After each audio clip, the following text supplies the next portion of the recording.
Okay, so we're now going to look at ADHD and learning.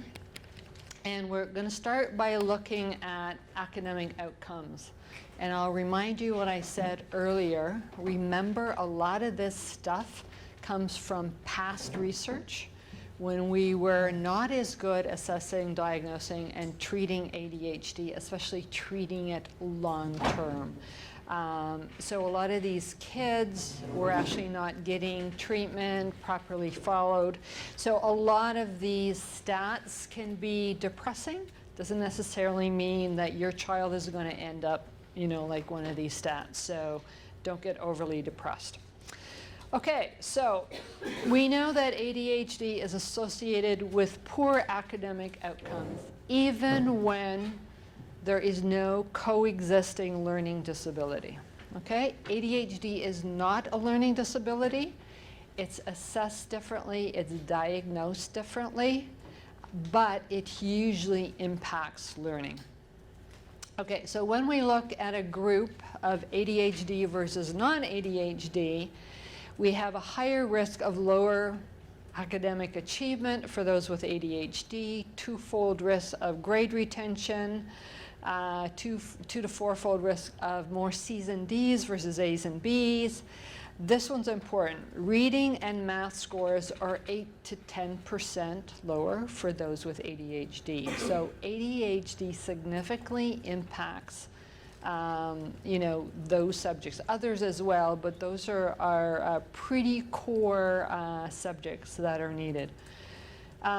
There's more likelihood of years in special education. Sometimes we wish there was more likelihood of special education because it's very difficult to get resources for kids with ADHD in Canadian school systems. But again, topic for tomorrow. Threefold risk of high school dropout. This is a huge concern because a lot of these kids leave school early and they're less likely to attend college, and when they do attend college, they usually complete less years of college. Education under attainment. So this is just a slide that sort of lets you see what the outcome is for a lot of these kids. So when we look at adults with ADHD and what they've been able to achieve academically, when we pair them up, like same intelligence level, support, all that kind of stuff, what we expect from sort of the IQ is in the left hand, and what we actually see for ADHD is in the right hand. So you'll see far fewer graduate college, far fewer go to college, and far fewer get a graduate degree. Okay, I said this before, ADHD does not impact IQ. These kids are just as bright as any other kids. But if you hear somewhere on the internet or whatever, all ADHD kids are brilliant, that is also not true. Kids with ADHD are on the spectrum like any other kids. They have a range of intelligence level. But a lot of these kids who are extremely bright are often not recognized as being extremely bright because their ADHD gets in the way. Our oldest was never identified as gifted because, until he was diagnosed with ADHD, because the ADHD overshadowed his intelligence, but his intelligence also made the ADHD less aware because he was able to be an AB student, anyway. But used to get extremely frustrated because he couldn't get A pluses on his projects or assignments because he always forgot, date, left-hand corner, underline the title, all these details that teachers love, but they are extremely frustrating for kids with ADHD. So what we know is that classroom interventions that focus on decreasing behavior and increasing on-task behavior, right? So if the educator is focusing on that child has to have their butt in that chair, not move around, not distract other kids, be doing their work, you know, not be fidgeting, not be interrupting, that does not lead to better academic outcomes, period, okay? What we do know is if we focus classroom teaching strategies and accommodations on supporting the child, not only do we have better academic outcomes, we also have better behavior. Okay? So this again is a message that we're having a hard time getting school systems to understand, that it is the impairment in attention, in executive functioning and processing and all the things these kids have difficulty is that is impairing them. Them being hyperactive and being on task, et cetera, et cetera, et cetera, is good for you as an educator and probably good for the other kids in the class. It's not going to help their attainment. And if you want their behavior to get better, support their education needs, their learning needs. That also will help the behavior, okay? Okay, I think I dealt with all that. So this is what ADHD looks like in a classroom. So more frequent off-task behavior, less work is getting done, it's less accurate work, they interfere more with classmates, disobey class rules more frequently, and it's not because they don't know the rules. If you sit these kids down, they could probably list them off for you. And Dr. Russell Barkley says, it's not that these kids don't know what they're supposed to be doing, they don't know how to do it, or they can't do it, okay? Their impairments are preventing them from doing it, okay? They may know you need to put your hand up before you know, and the teacher calls on you, and not to blurt something out. They know that. They know it's a rule, but their impulsivity will get in the way and they'll do it anyway. And they're less likely to obey teachers' requests and demands. Okay, first handout. There's a handout called from Teach ADHD, which is a fabulous website developed by Dr. Rosemary Tannick and her team. That's on the Sick Kids website. This is what it looks like. It's a chart, two-page chart.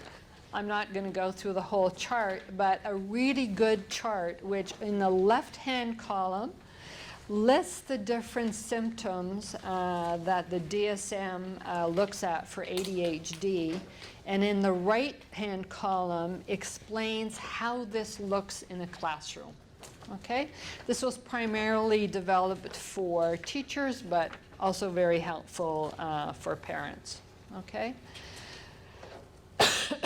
So again, we know it's the inability to regulate the attention that causes the impairment, and that's what we need to focus on. I mean, obviously you don't want them being sent to the principal's office 3 times a day for behavior, but again, there are accommodations that should be put in place for that. There's lots of resources if you want to look up any of the studies that these statistics come from. They're all listed here. So these are all medical papers, research papers. Okay, so let's look at ADHD and executive functioning. So we know that more often than not, ADHD is accompanied by executive functioning impairment. And again, it can be on a scale from mild to severe. We know that kids who also have executive functioning impairment are at greater academic risk. And we also know that weaknesses in executive functioning will impact a kid with ADHD right across the board, whatever they do. So what is it? So it's a process used to control and integrate self-management. It's how we manage ourselves. I'm going to be explaining it more in a minute, but this is also important. It's self-management behavior. So executive functioning impairment also impairs these kids' behavior, okay? Not just their academics and following, lists of instructions. It's also how they process behavior, and we're going to be talking about that, but you need to understand what executive functioning is, how it's impaired, to understand why these kids have issues with behavior. It also impacts literacy and numeracy, and then it impacts social skills and emotional regulation. So, executive functioning skills include things like the ability to control attention and resist distraction, obviously why it's linked to ADHD.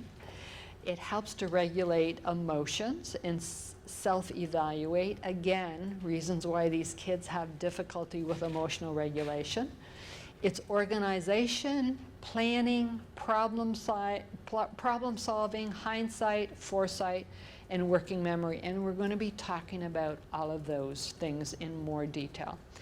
Dr. Thomas Brand, who's actually our featured speaker at our conference this year, this has been a large area of his research, also Dr. Russell Barkley, but others as well.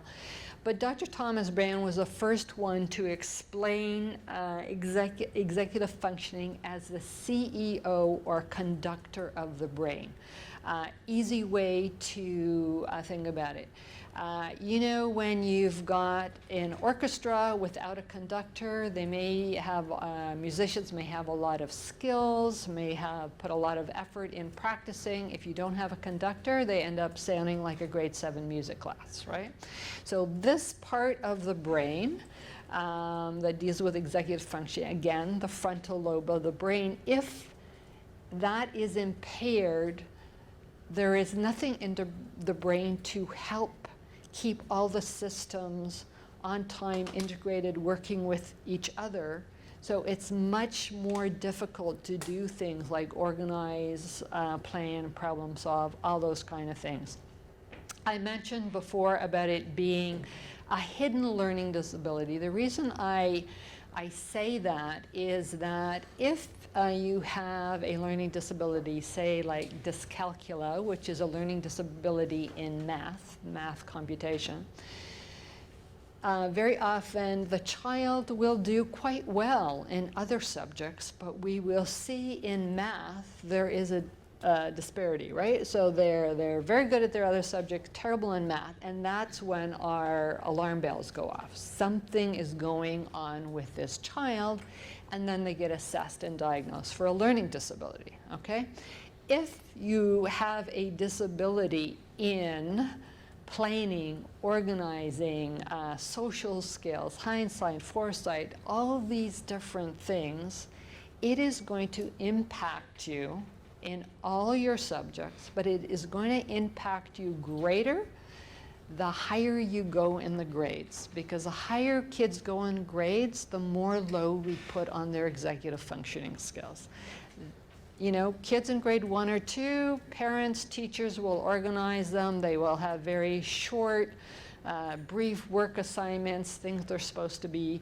And by the time they get to high school, we give them large assignments. They're supposed to organize themselves, time manage, chunk it down, be able to meet a deadline, all those things. So the higher they go in the grades, the more load we put on their executive functioning.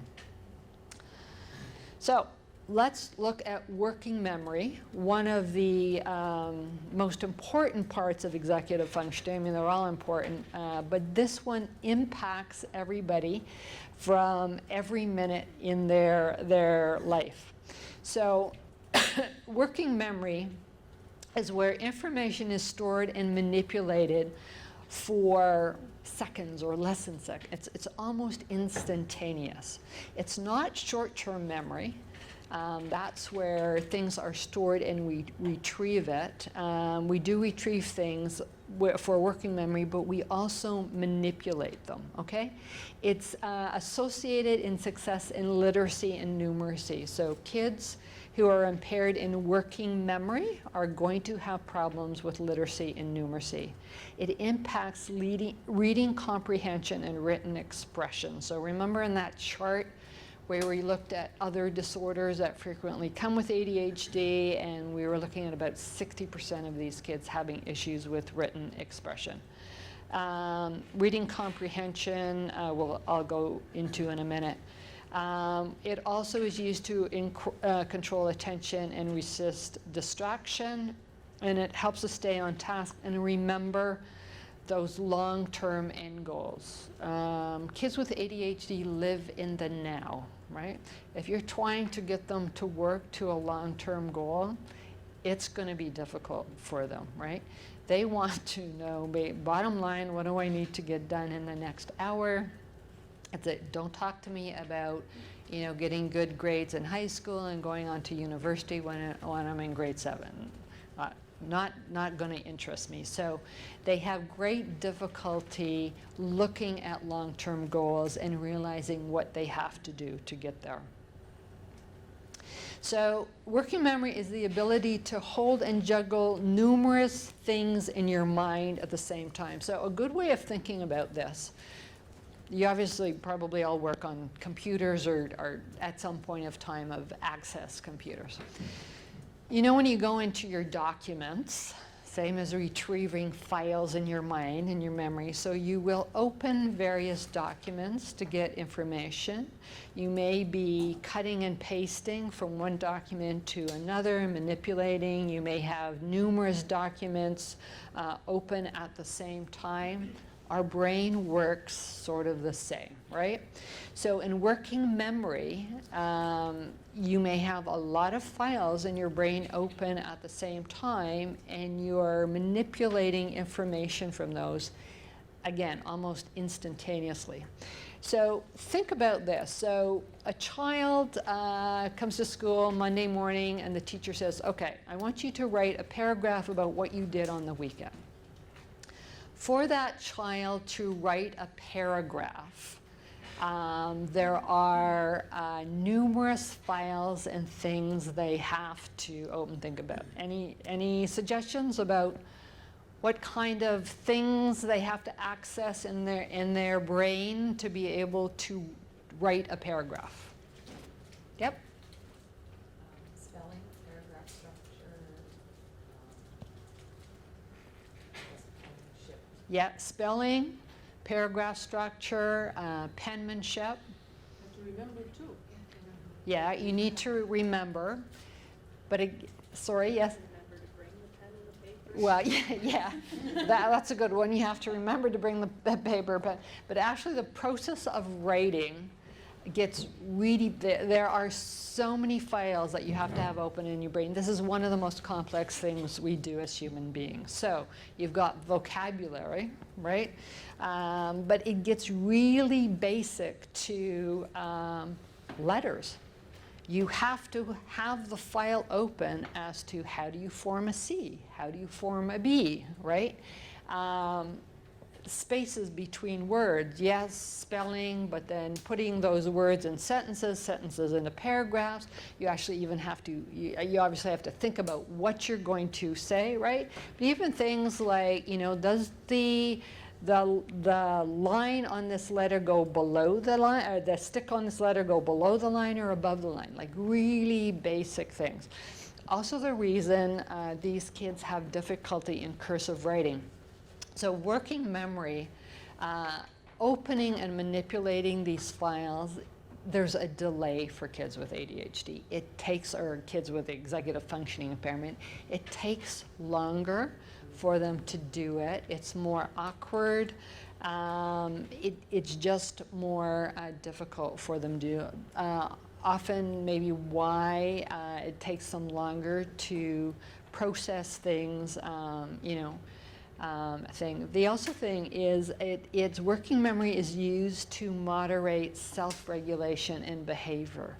So there are a lot of files you have to have open in your brain when you're considering your behavior, especially your reactive behavior. Impulsive kids don't consider a whole lot of things before they react, right? So again, they have to weigh these pros and cons, right, before they react. We're going to be talking about hindsight and foresight in a minute. But again, you can see how being impaired in working memory is going to impact all aspects of your life. We access it almost every second of the day, but we're not aware of it. Yep. This might come out wrong, but is there a resource I'm working with my daughter on that exact same thing. How do you write a paragraph? Yes. And I know she's impaired in all those things, but I don't know how to help her through that. Is there a resource on step one?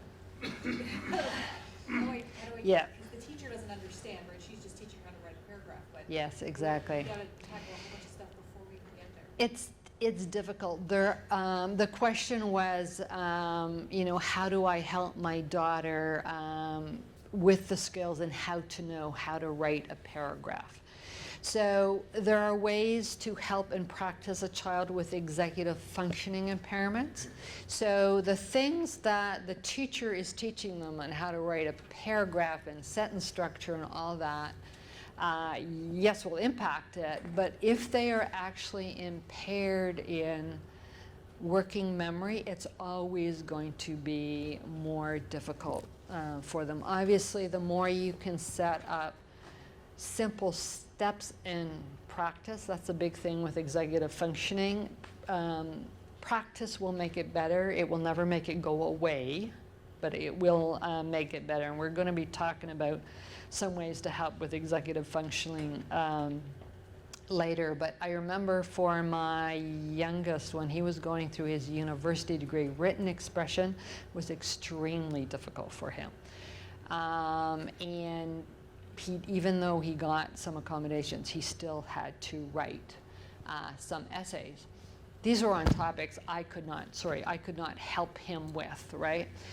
So we'd go through the assignment and I'd say, okay, so what do you want to talk about? And he would go on for half an hour explaining this stuff to me, right? And then I'd say, okay, well, let's start.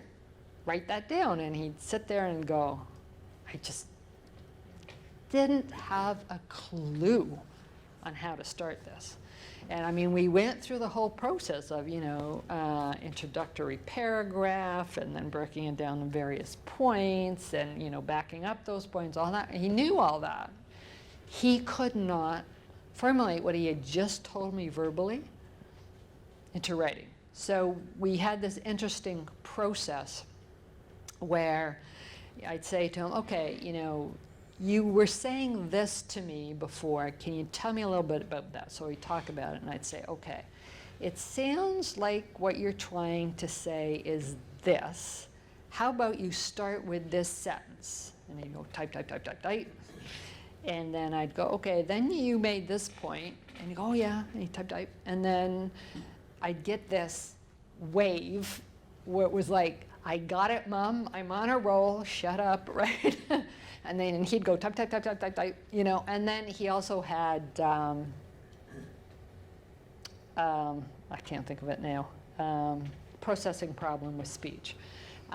So he would very often write awkwardly. And interestingly enough, was my most gifted of the three. So very bright guy.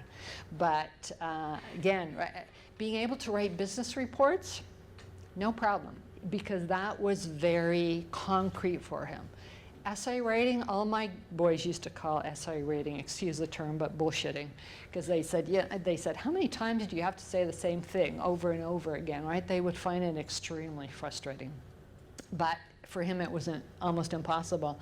Again, so we had this process, but then I would read what he wrote to him out loud, and then hearing my voice, he'd go, oh, okay, that sounds a little strange. Or sometimes I'd say, okay, this is what you're saying, but let's just flip the sentence around, right? So that's very slow going, but he got his essays done. And he was in a course, you know, IT management that didn't need a whole lot of essay writing. So Yes? is there a specific, because in grade school, this is one of the things that I had problems last year with the journal weekend, so we just never did it.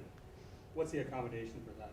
What would you be looking for from the public? The accommodation usually is that they can write less. So sometimes if these kids are told they have to write a whole page, this child can write half a page.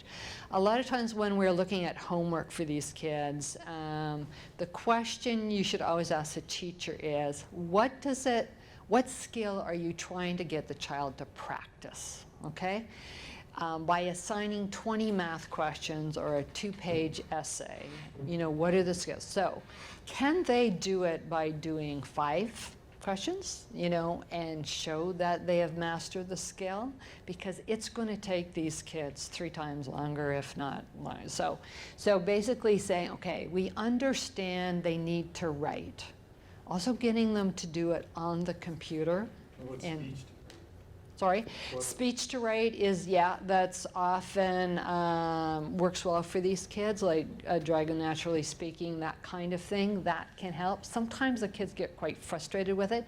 They have to take usually hours at the beginning to train the system to their voice. And they get very frustrated doing that. But yes, for some kids, that can be beneficial. We find keyboarding, because these kids, their brains can, at the same time they have slower processing speed, but their thoughts can really speed through quickly. And their handwriting is so laborious, they can't get the thoughts down on paper if they're writing handwriting at the speed that their brain goes. So some of these kids can be phenomenal keyboarders, especially because they're playing their games all the time. But we find the keyboarding really beneficial to helping them. And obviously you've got spell check and grammar checks in there. So the thing is, they don't give it in primary, was what I'm in grade, going into grade 3 now. Yeah. We're pushing to get that Chrome plate book for them or something, because they do it in the school, because they don't give it for primary as much. What we're finding out, Yeah. more stuff is 4, 5, and 6. Yeah, so, I mean, there is no reason he shouldn't have an IEP, shouldn't have accommodations. Again, we're going to be talking about all that tomorrow. The challenge is to take the frustration out of it for him. And, you know, there's also strategies about homework, like getting them to work 10 minutes, 5 minutes off, all these kind of strategies. Handwriting is difficult for these kids. It's just, and getting teachers to understand cursive writing is, one, not necessary for these kids and very difficult. What do you need to remember for cursive writing? You need to know where a letter starts and where it ends to hook it up. So when you're printing, right, when you write a letter, it really doesn't matter if you do the circle first and the stick, or the stick first and then the circle, where you start the circle. Cursive writing is different. And when you're impaired with working memory, cursive writing can be torture. And we find most kids, by the time they get to adolescence, especially adulthood, with learning disabilities and ADHD, revert back to printing because of that. And really, who cares, right? 95% of their communication will be on a computer, right? If they're writing a Post-it note and they're doing it in cursive writing or printing, does it matter? Does it really matter? Where the teachers are in schools are getting a little better at that, but they were really, really hung up for a long time on this exact cursive writing, and it's torture for these kids, just torture. Things like even writing down the assignment from the blackboard, they're much slower at writing down. Teacher will frequently remove it before they get it down, or they will write it down incorrectly. The wrong page, the wrong question numbers, they'll do the wrong homework and get hugely frustrated. So again, accommodations to be able to allow them to do less writing. Also for testing, sometimes we allow these kids to have verbal testing rather than written testing, just because it's so difficult for them and they can't get the work out. Okay? So impaired planning and problem solving. So these kids have limited hindsight and foresight. So to figure out what you're going to do about a situation, our brain flips into hindsight and foresight so quickly and flips back and forth. So if you come up against a situation, what your brain immediately does is it tries to find some type of situation that was similar that you were in before. And it goes, okay, what did I do then? Was the outcome good or bad? And how should that impact what I decide to do now? And then your brain goes, okay, well, if I do this, the logical outcome should be that. So, okay, that's a good chance of a good outcome, I'll do that. Again, all this stuff is instantaneous. For these kids, it's delayed, right? So it's much harder for them to access hindsight and also their foresight, switch back and forth. So, and we wonder why these kids make bad decisions about their behavior, right? So this is an inherent impairment that most of these kids have. So they have this inability to use past experience to interpret outcomes of what they're doing now or what the consequences will be in the future. Again, they have great difficulty reviewing options for the future, probably why they don't really look at them. They have poor flexibility around when circumstances change. Again, they can't adapt quickly. Okay? If they're expecting something to happen at a certain time, sometimes all hell breaks loose if it doesn't happen that way and in that time. We have certain kids, when schools have assemblies and their timetable changes, some of these kids are out at the playground at 10:20 because 10:20 is recess. Doesn't matter that we had assembly and that, that is the structure, that's what they're used to. So, flexibility is not a strong suit for these kids. Yes? So I'm just curious because, so if you have impairment in executive function, this kind of follows as most kids who have executive function impairment will likely have these issues with planning. Because I just find that kids with ADHD tend to be very resourceful and very easy to switch from one thing to another. And there might be an emotional stuff that has to happen, but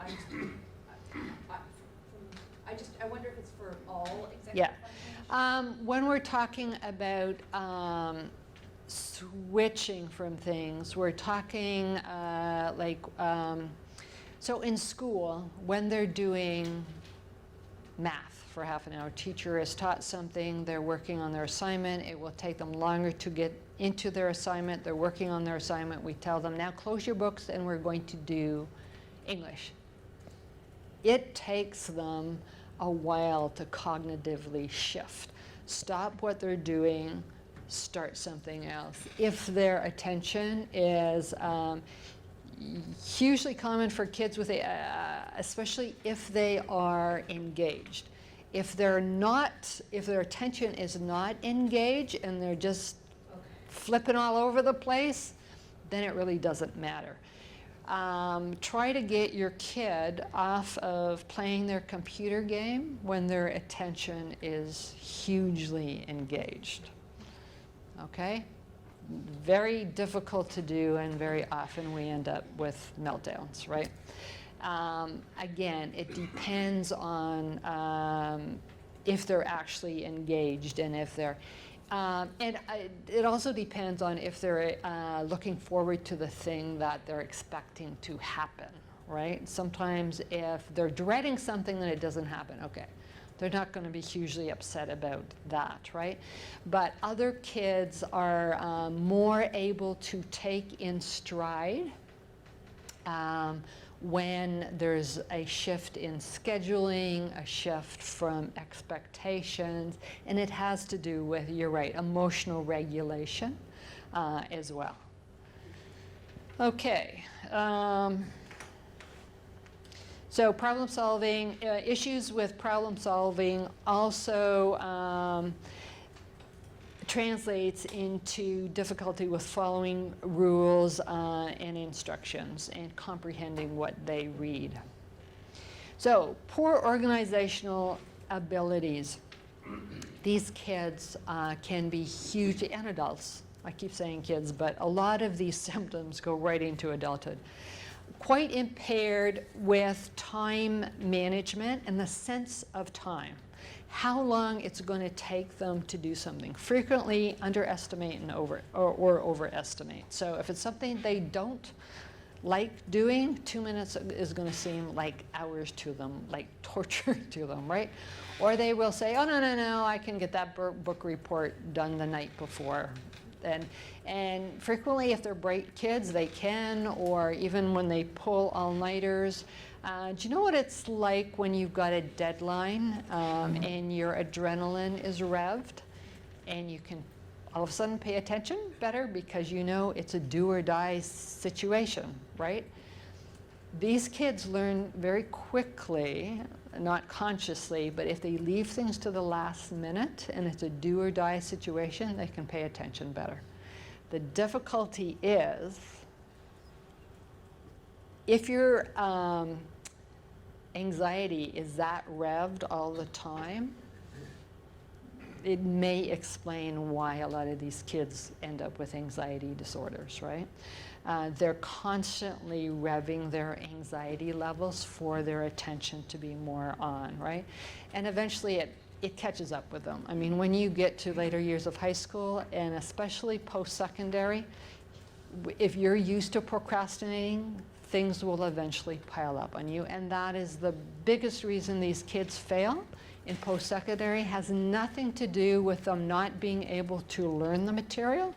It's because they don't get their assignments done, or done on time, or done well, because they've procrastinated and they've left them to the last minute.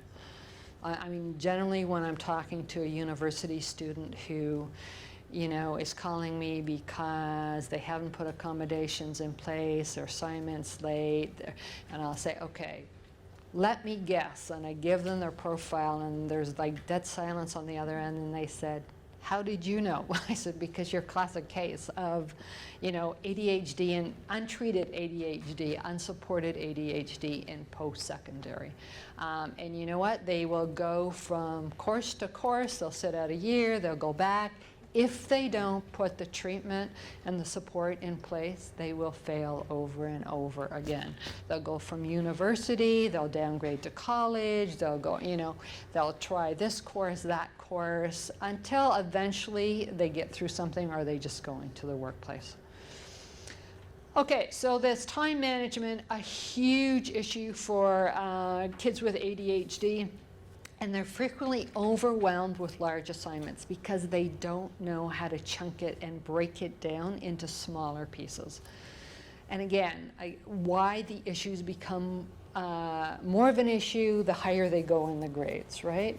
Again, small, short, brief assignments in the younger grades. A lot of these kids, if they're given an assignment like a large project or book report, it doesn't even dawn on them. First step is I have to go to the library and get some books or decide on what topic. They're like a deer in the headlights.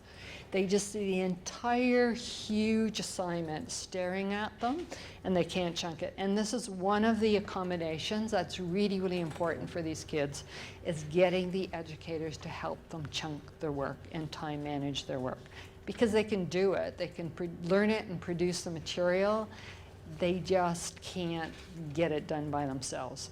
We know if we don't support these kids with organizational skills, they will frequently fail whatever they're trying to do. Very often it's difficult for them to execute or start a task. Okay, you will see kids in a classroom after the teacher has assigned something, just sitting there and staring. Sometimes it's because they haven't understood the assignment, and something we need to get teachers to do is double check that with them. But a lot of times they don't know how to take that first step or initiate, or what is the first step. And they need frequent, continuous reminders about routines, rules, and timing. Sometimes timers work great for these kids. Okay, I'm going to set it for 10 minutes. You're going to work for 10 minutes, then you get a 5-minute break. And sometimes it's just, it varies. For some kids, that ticking of the timer helps them keep on task. Other kids find it annoying. But again, you have to find what works for your kid. There's no right or wrong. That's why we list different accommodations. Kids with ADHD have difficulty with listening and reading comprehension. So again, we talked about difficulty following verbal lists of instructions. You should tell these things, the instructions to kids one or two at a time. A teacher in a classroom that says, take out your math book, turn to page 23, read page 23 and 24, do questions 1 to 20, but every other. Where do you think the kid with ADHD is? You're lucky if they've taken out their math book and turned to page 23, and then they sit there frozen, or they turn to the kid beside them and go, what are we supposed to do? And then they get in trouble for talking, right? So, or they will ask the teacher, and the teacher will say, what's wrong with you? Why weren't you listening, right? So a lot of times we teach these kids how to shut down as well and not do their work because we get annoyed with them in the ways that they're trying to figure out how to do their work. So do you know what it's like to read when you're tired and you've read the page, you get down to the bottom of the page and you go, huh? What did I just read, right? You go back, you read it again.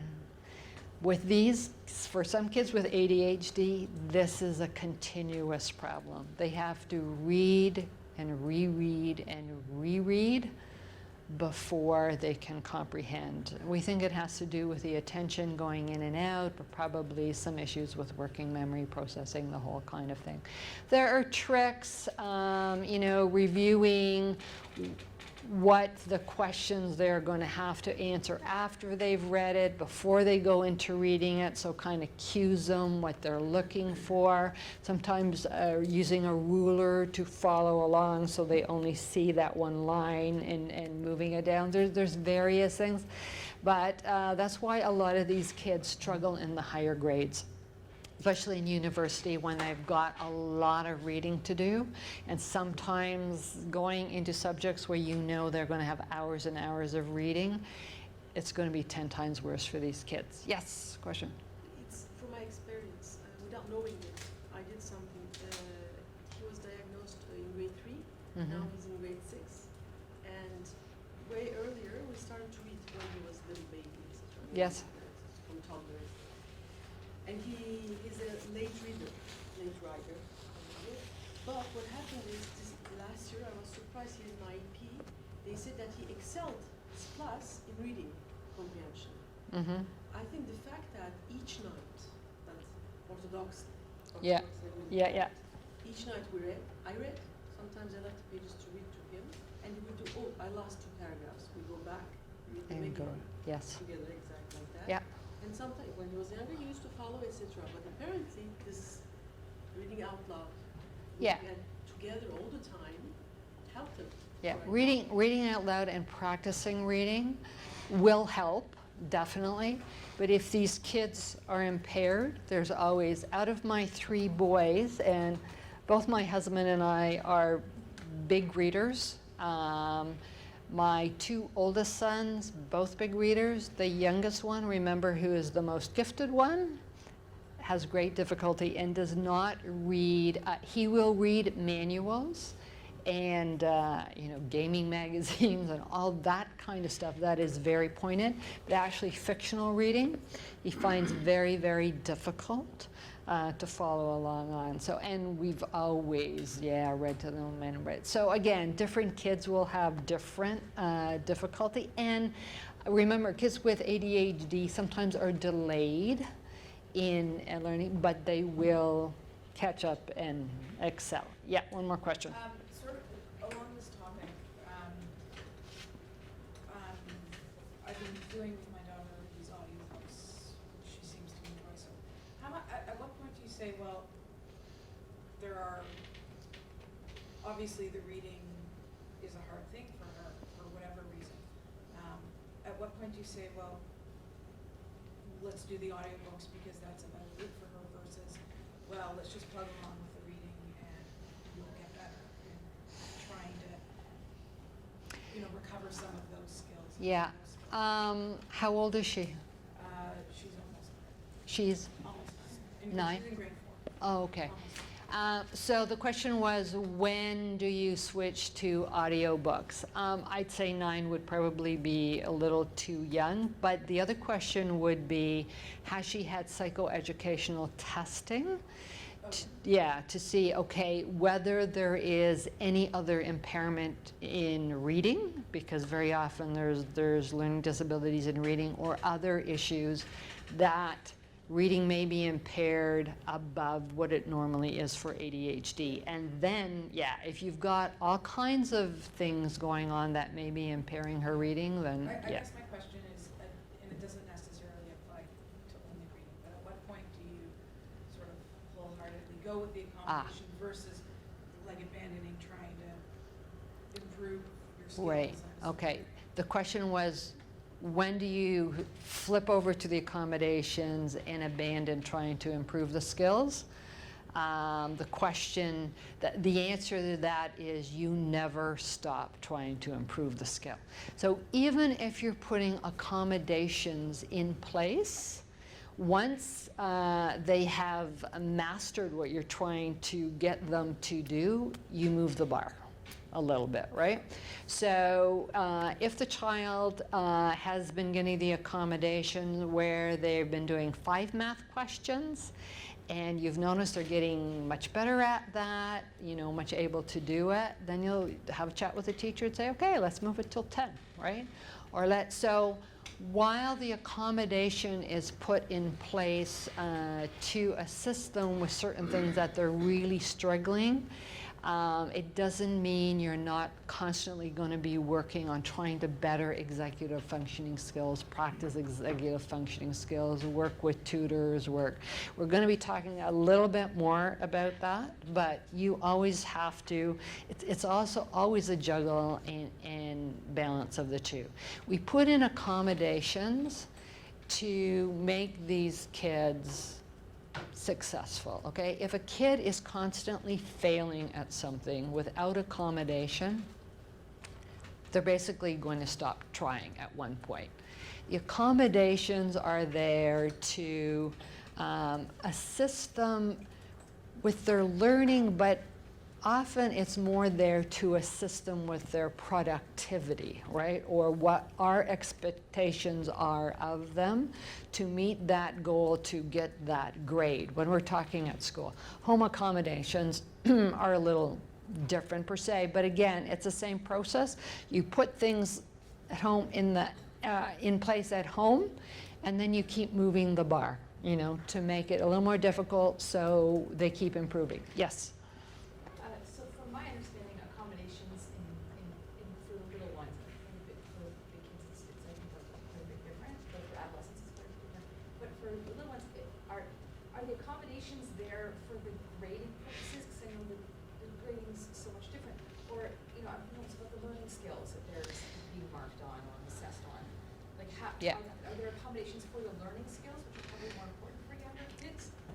And again, it depends on what you're accommodating. So if the child is unable to understand the instructions, then of course the accommodation is the teacher, you know, gives them in smaller chunks, or then goes to speak to the child after the class is working to make sure they've understood the instructions. They help the child break it down. Again, by doing that, you're also assuring that the kid knows what they're doing. You get them started in the work and they'll produce more work, right? But yes, at the same time, you're teaching skills of how do I break down this work and how do I get started? The more you practice it with them and model it for them, the more they're going to increase that skill, right? When we're looking at an accommodation like time and a half for exams, or you know, verbal testing, or longer time for assignments, being able to write less, you know, so there's a balance. Some of them, yeah, are directly for let's give this child more time to produce the work, to show us what they've learned, which will then impact the mark, right? So yes, for the younger, I mean, if you're talking really, you know, grade 1, grade 2, whatever, yes, then they're not going to get longer time for assignments, that kind of thing. But again, in moderation, they might, you know, get more time to do their printing. Or In terms of advocacy. yes.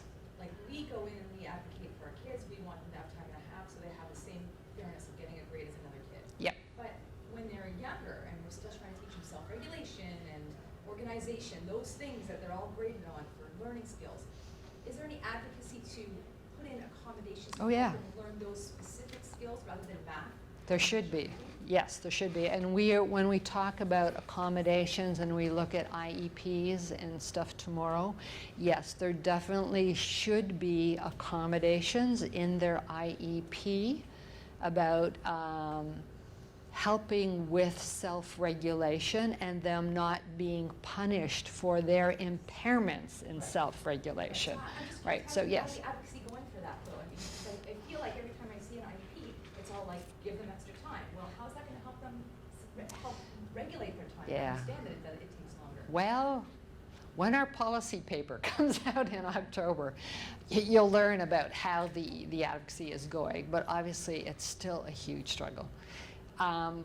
The biggest issue is educators just don't get ADHD because they're not trained sufficiently in ADHD. We also have policies and structures in place that bar kids especially in Ontario, but other provinces as well, bar kids with ADHD from being deemed exceptional learners, which means they don't get an IPRC, they don't actually have rights to special education and all that kind of stuff. They will put in an IEP, but it's an ongoing struggle. But you as a parent have full rights to put in those accommodations in that IEP and ask for them to be there.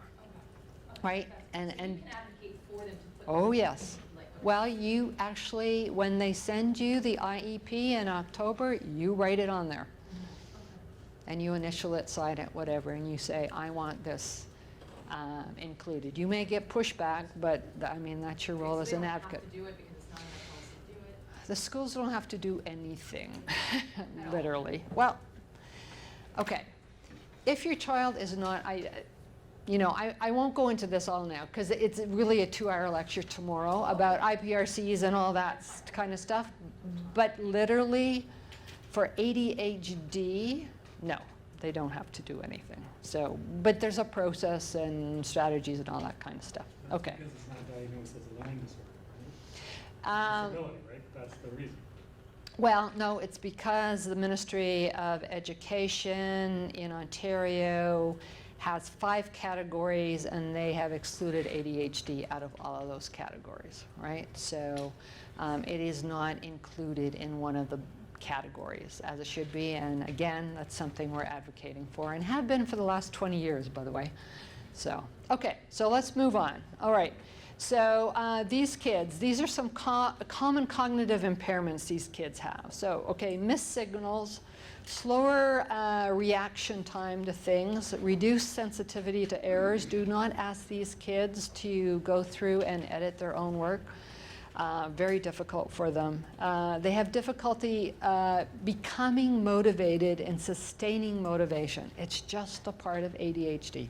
There's difficulty with motivation. They tire easy cognitively. A lot of these kids will come home at the end of the day and they're mentally exhausted because it has taken so much effort for them to try to stay focused all day long, especially if they're not on medication, okay? We talked about them living in the now, long-term goals not having significance, and long-term rewards don't work for these kids. If you're trying to get them to get enough stars to the end of the month for something, that's way too long for these kids. Language expression. These kids have difficulty in a lot of areas of language expression. Modulating their voice is a big one. Teachers are frequently saying, inside voice, inside voice. These kids speak very loudly, but they don't they don't hear themselves, like they don't actually pick up on that, they're doing that. Again, they have an immature system to basically regulate it. Again, their impulsivity, blurting out answers or questions, talking excessively, interrupting others, but then they've also got language difficulties that are more important. So issues with comprehension, expression, vocabulary, grammar, syntax.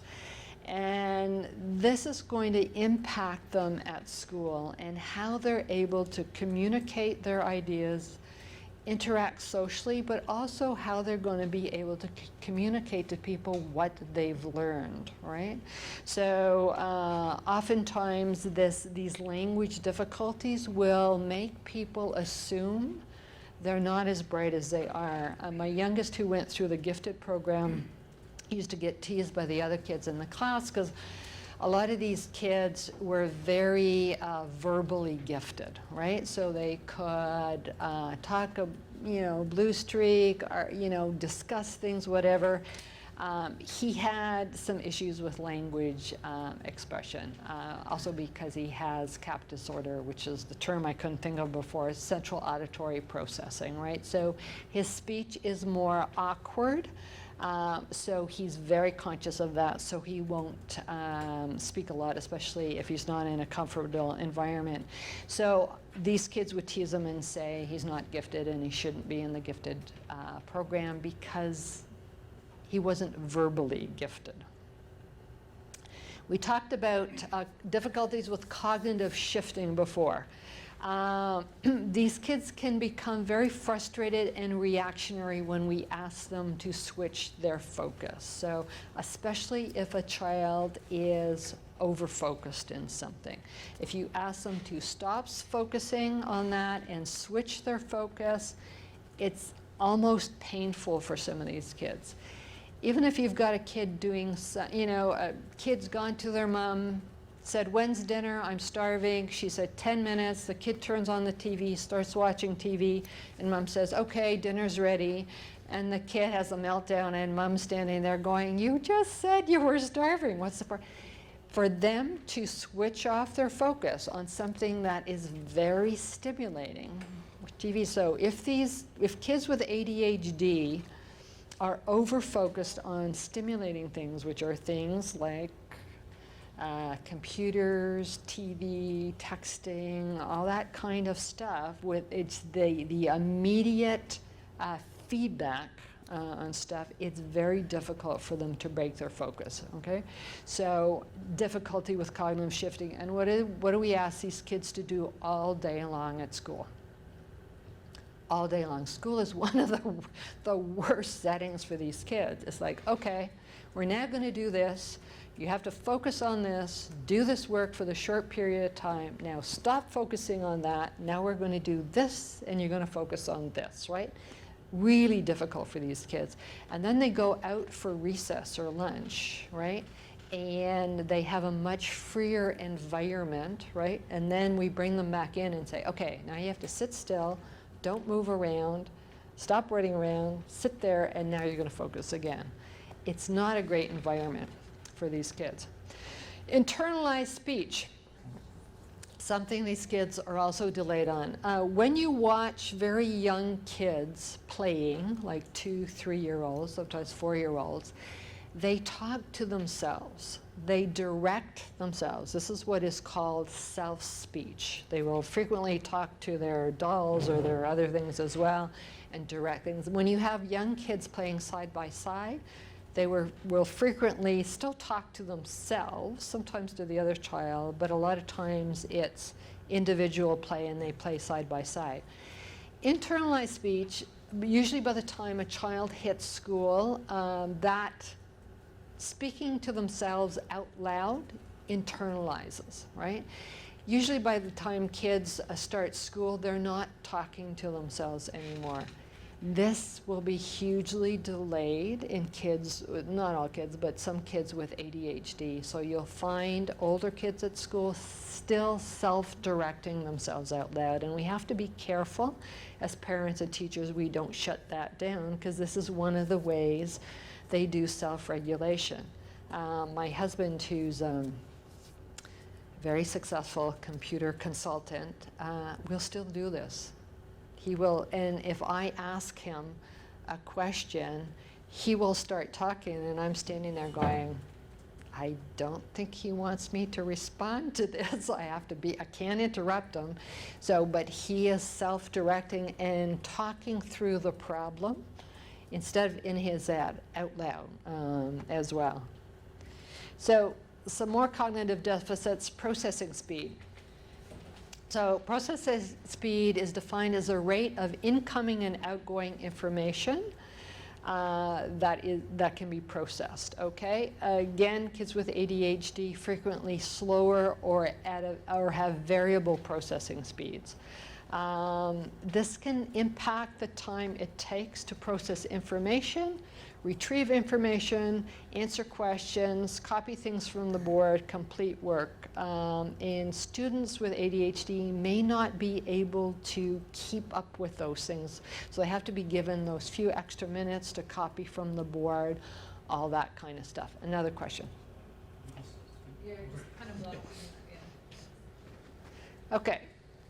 So actually my youngest in grade 11, who used to hate English, the English teacher, when we came in for the parent interviews, said, oh yes, you know, I know your son, he's a leader in the class. And we said, no, this is English, you've got the wrong one. We repeated the name. He said, no, no, no, no.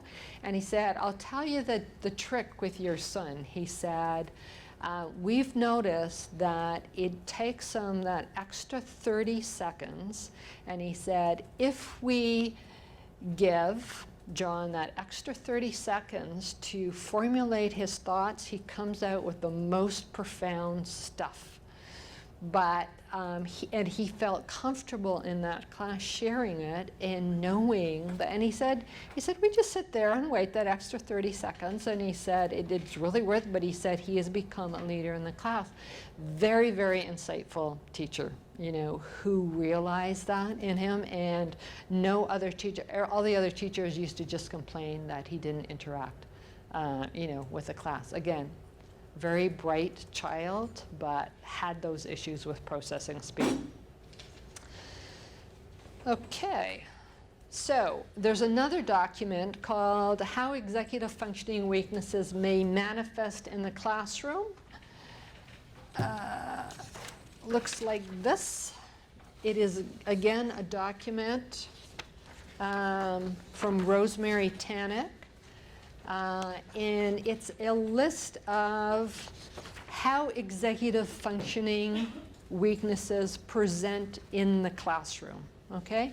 And then also how that can have implementation on their success, their academic success. Again, a great chart for you to read, look at, and obviously, when you read these things, think of your child when you're reading it and how they may relate specifically to your child.